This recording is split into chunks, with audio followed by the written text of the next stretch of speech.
Mahilig ka bang tumaya ng 3D Lotto? Pero wala kang ideya o naguguluhan ka kung anong tatayaan mo? Pasok ka sa channel ko, baka swertihin tayo. Magbibigay ako ng tips kung anong magandang numero sa pamamagitan ng sariling strategy at pamamaraan ko.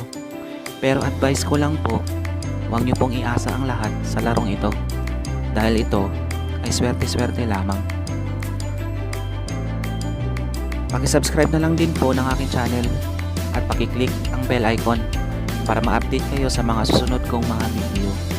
Maraming salamat po.